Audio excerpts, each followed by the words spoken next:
taking all the pieces that I cut out and randomly sewing them together. There will be long strips, 3 strips, that I attach to a sheet to create the top of my quilt.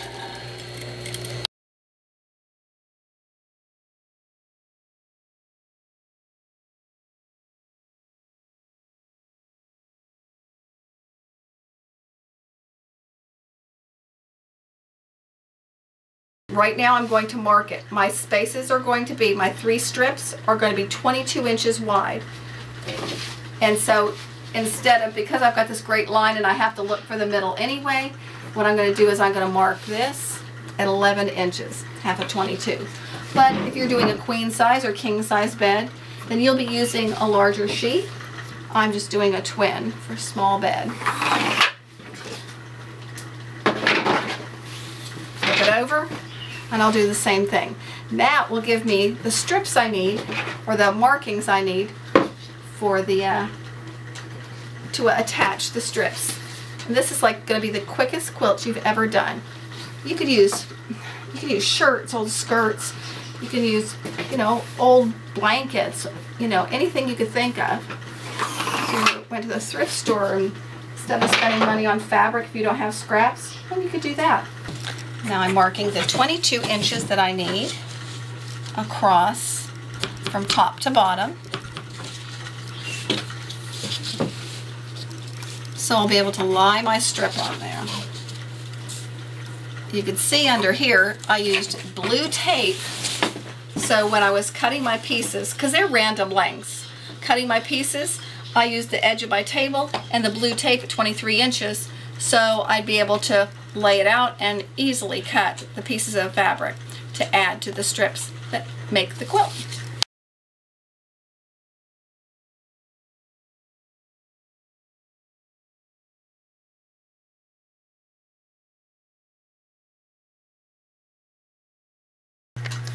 The side that I started on when I sewed them together, they are all started, you know, with a sewing machine on this line. This is a flush, pretty flush line. This is where I'm beginning my sewing, where my pinning, so I can sew it, and then I'll stretch it out to the other side.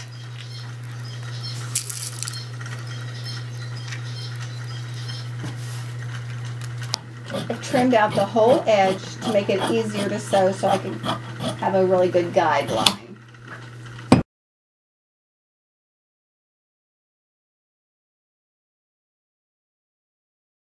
As you can see, both of these sides are sewn, and I always sew down this end to the edge. So when we sew it all together, we'll have a seam line when we put the back on it. I personally, living down in the South, I'm not putting any batting or quilting or a duvet in it. I'm just leaving it flat and using it as a coverlet. It's a much kind of simpler, easier way to do it. But you could add something in the middle if you choose.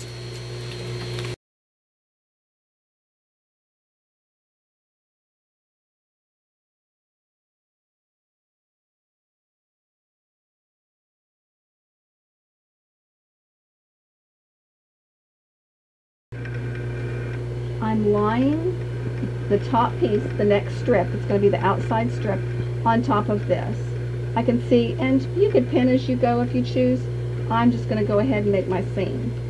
But you can see under here, you can see where it is. You can feel it. But, like I said, you can pin as you go. You could lay it out and pin it if you feel like it's got to be a certain way, but that's a time eater, and I don't have time.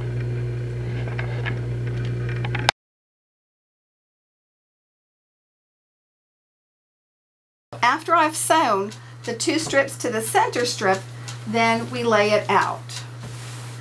I will measure it, or rather I will pin down each strip to the edge, and then I will sew it.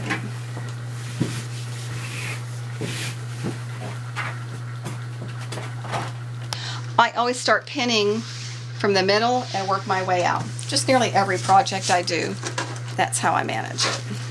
That way it evens out up in the corners instead of bulking up in the middle if you start at the ends. Superhuman speed, see that?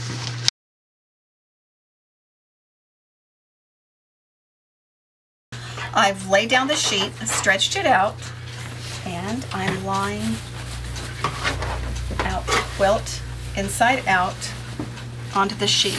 As you can see, I have seam lines that I will follow to sew the backing onto the front. I'm going to pin this all the way around, and then I'm going to stitch it just like a pillowcase. I'm going in some. You can see these sheets, you know, you don't make them very well, so you have to kind of work around the wonky, so that's why I don't cut them. I will cut after I sew it, so when everything's in place. And I start from the center, as you saw, kind of center.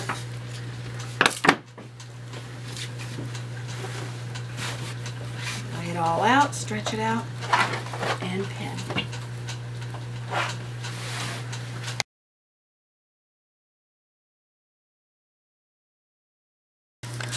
I pinned all the edges, the other end, and here I come to this side. It's the last side. Of course, I start from the middle again and work my way to the edges. I'm leaving about 12 inches. I will not sew this section. That way, I'll trim it out and I'll turn it right side out, and I will just top stitch it right here. So we've got to be able to turn it right side out. So there you go. It's all pinned out. It's ready to go. And anyway, we'll see how it looks.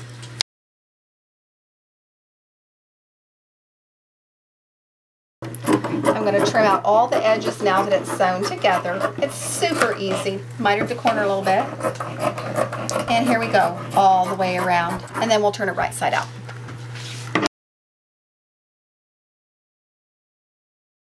Now I'm going to turn it right side out. I'm going straight for the corner. I kind of put a pocket in my hand and push my finger through. Pull that side through. I make a pocket with my hand and stick my finger in there real tight. Pull it through. Do it with all the other corners. It's a lot of fabric. And I imagine this is a twin. Can you imagine it being queen, and then the king, a king, which would end up being probably about 114 inches wide. It ends up being a lot of fabric. Although I'll be honest with you, I cut enough fabric to make a king if I wanted. And the next part is sewing this together, this last little bit. Now I'm closing that seam up on the top that was open. That's how I was able to get the fabric turned right side out. Not a lot of DNA on these. I lick my fingers a lot, kind of give myself a grip. You can see that seam right there where I had sewn that down onto that other sheet.